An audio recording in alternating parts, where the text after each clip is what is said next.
எல்லாருக்கும் வணக்கம். இந்த வீடியோ நானும் ஒரு தாய் தான் அப்படிங்கிற ஸ்தானத்துலேருந்து பேசுகிறேன். என்னங்கடா நடக்குது இங்கே? ஒன்றுமே புரியலை. இந்த குழந்தை என்னடா பண்ணுச்சு உங்களை? பிடிக்கலையா? ஒதுங்கிக்கங்க. பேசி லீகலாக மியூச்சுவல் டைவர்ஸ் வாங்கிக்கோங்க. அதை விட்டுட்டு அந்த பொண்ணை டார்ச்சர் பண்ணுறதும். இன்றைக்கி அந்த பொண்ணு இறந்து போயிட்டான். அந்த பொண்ணு எவ்வளோ மன உளைச்சல் இருந்துச்சுன்னா அந்த பொண்ணு இவ்வளோ பெரிய வீடியோ உங்களுக்கு வெளியிட்டிருப்பான். ஏண்டா உன்னை பெற்றதும் ஒரு தாய் தானே? அந்த அம்மா சொல்லி ஒரு பிள்ளையை வளர்க்கக்கூடாதா? ஒரு பிள்ளையை வளர்க்குறது சமுதாயத்தில் கொடுக்குற தாயோட கடமை தான், தெரியுமா? பையனாக இருந்தால் என்ன, பொண்ணாக இருந்தால் என்ன, எல்லாமே ஒரே வயிற்றில் பிறந்த பிள்ளைங்க தானே. எங்கடா அந்த குழந்தைங்கள போட்டு படுத்துறீங்க?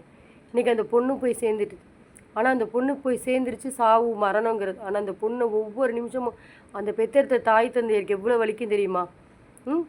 நீங்கள் இன்றைக்கி போயிட்டு உள்ளே இருந்துட்டு ஜாமீனில் வந்துடுவீங்கடா. அந்த பொண்ணை நினச்சே அந்த பிள்ளைங்க பெற்ற தாய் தப்பு எதுக்கு திரும்படா வாழ்கிறாங்க? எவ்வளோ பிரச்சனையாக இருந்தாலும் சந்திச்சுட்டு அந்த குழந்தைங்களுக்காக தாண்டா உயிர் வாழ்கிறாங்க. எத்தனை கோடி கொடுத்தாலும் இனிமேல் இந்த குழந்தை வருமாடா? ஏன் ஒவ்வொரு பையன்களுக்கு சொல்லி வளங்க. பையன்கிட்ட பெண்கள்கிட்ட எப்படி நடந்துக்கணும், பெண்களை எப்படி வழி நடத்தணும்.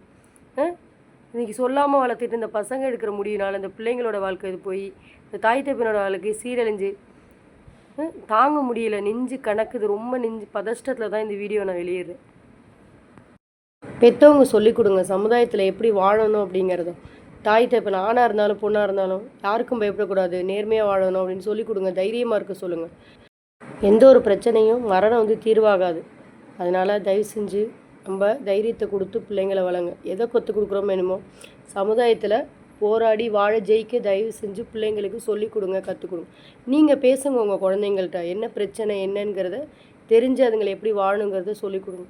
நன்றி.